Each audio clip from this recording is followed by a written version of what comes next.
Bismillah, alhamdulillah, salatu wassalamu ala rasulillah. Rekan-rekan semua yang saya hormati, para teman-teman pers, alhamdulillah bahwa malam hari ini kita telah menyelesaikan pada sesi inti dalam muktamar yang ke-10 ini. Sebagaimana kita tahu bahwa sejak awal kita sudah membaca memang akan terjadinya sebuah keriuhan ya sejak muktamar ini dibuka atau dimulai. Oleh karena itu, sebagaimana yang diatur dalam pasal 11 ya anggaran dasar dan anggaran rumah tangga, maka proses bisa dipercepat dan kemudian ini kita anggap sebagai penyelamatan ya dalam kondisi situasi yang sangat darurat. Saya juga menyayangkan terjadinya sebuah keributan yang kemudian menimbulkan korban, di mana ada beberapa kader kami yang saat ini sedang ada di rumah sakit yang mengalami cedera ya di bagian kepala, kemudian bagian bibir dan lain sebagainya. Dan tentu ini nanti akan kita lanjutkan dengan proses hukum. Karena itu dalam demokrasi tidak boleh dicederai ya oleh hal-hal yang tidak secara konstitusional. Kita sudah tahu bahwa mungkin rekan-rekan pers juga mendengarkan bahwa sejak awal ya sudah ada gelagat-gelagat yang pihak-pihak lain yang akan memaksakan kehendak dalam proses muktamar ini untuk kepentingan tertentu.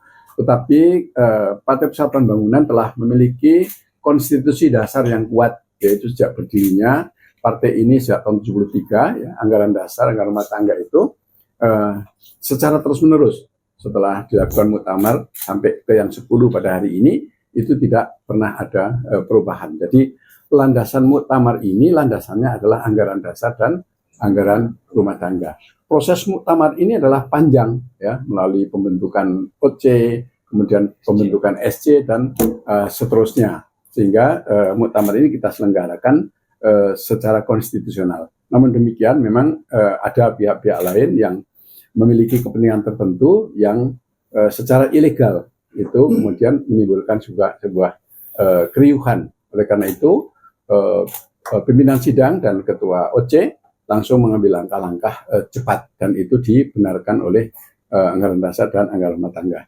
Nah, saya sampaikan terima kasih kepada rekan-rekan awak media yang telah mengikuti sejak proses awal pembukaan hingga terakhir tadi telah diputuskan secara aklamasi. Di belakang saya ini ada para ketua DPW ya. Kita ada 28 DPW. Berikut dengan para ketua cabang dan sekretaris cabang dan termasuk para pemegang hak kedaulatan, yaitu para muktamirin. Itu hampir 80% ya, 80% semuanya menyetujui untuk kita mengambil langkah-langkah cepat agar tidak terjadi keributan yang berkepanjangan. Karena itu sekali lagi saya sampaikan terima kasih juga kepada para ketua wilayah, para pengurus harian PH, ya, kemudian juga kepada ketua SC dan SC yang sudah menyelenggarakan muktamar ini dengan sesungguhnya baik, tapi karena dicederai ya oleh orang-orang yang tidak bertanggung jawab sehingga terjadi keriuhan-keriuhan itu. Namun demikian sekali lagi bahwa ADART kita sudah mengatur ya bahwa setiap ada sesuatu hal maka sudah dipayungi dengan pasal-pasal yang bisa mempercepat pelaksanaan muktamar itu sehingga mengambil keputusan di mana yang disetujui ya oleh para muktamirin. Mungkin sementara itu dari saya dan nanti dilanjutkan oleh Pak Ketua SC, di mana Pak Ketua SC yaitu Pak Amir Musdara sekaligus sebagai pimpinan sidang. Di sini ini adalah Ketua SC dan kemudian Ketua OC, Ibu Ermalena, kemudian ini para wakil Ketua Umum, ini Bendahara Umum, ya, dan ini para Ketua wilayah ini yang ada di belakang dan di samping saya. Ya. Ya, terima kasih. Assalamualaikum warahmatullahi wabarakatuh. Teman-teman media yang saya hormati, pertama-tama saya menyampaikan selamat pada Pak Mardiono atas terpilihnya secara aklamasi dalam muktamar ke-10 yang baru saja kami ketok palunya.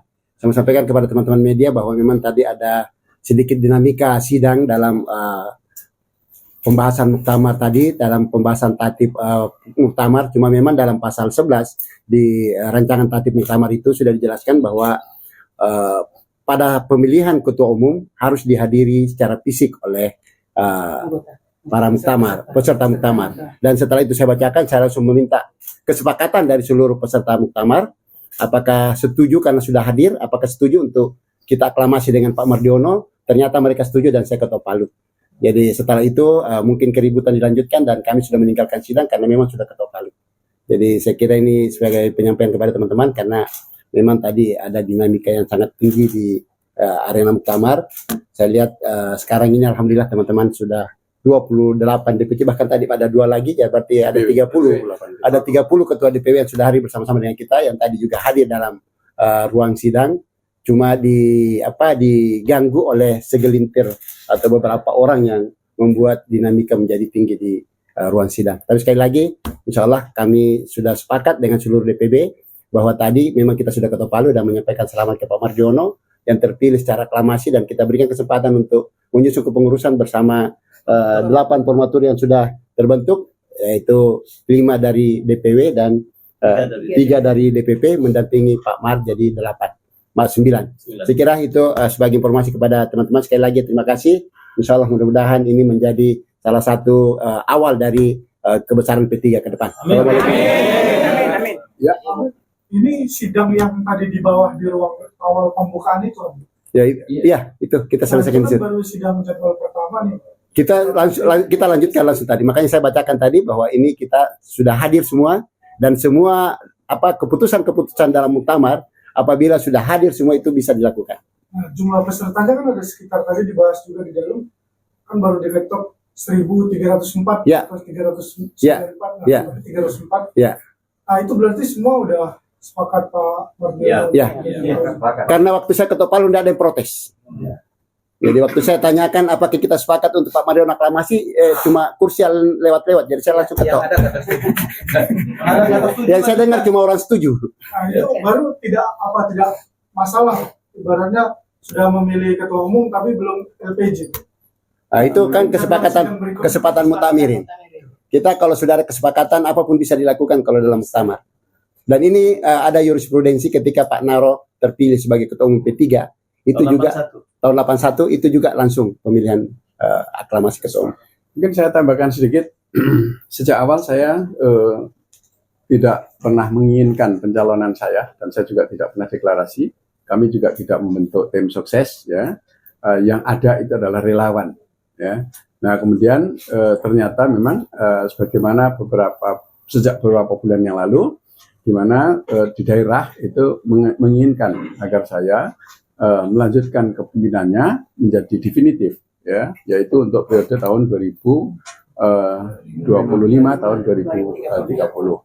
Tentu media semuanya juga merilis, banyak yang merilis tentang di mana dilakukannya Mukerwil, ya, atau Rapimwil di berbagai daerah. Itu sudah mayoritas, sebagian besar itu menginginkan untuk saya. Nah, saya selalu menjawab bahwa saya sebagai kader, ya, sebagai prajurit, kalau memang organisasi ini memanggil, ya itu sudah menjadi kewajiban saya. Tapi saya tidak pernah saya mendeklarasikan, membentuk tim sukses, kemudian saya tidak pernah melakukan itu. Saya selalu berkomunikasi dengan rekan-rekan wilayah. Ya kalau memang saya masih dibutuhkan, ya insya Allah saya bismillah. Tapi kalau tidak, ya saya bilang ya alhamdulillah. Ternyata dibutuhkan tuh. Yang cedera segala macam. Apakah udah diketahui mungkin Pak ini penyusupnya dari mana dan akan mengambil langkah hukum? Ada CCTV. Ada, semuanya ada CCTV, ya. Kemudian tentu polisi nanti akan melakukan penyelidikan.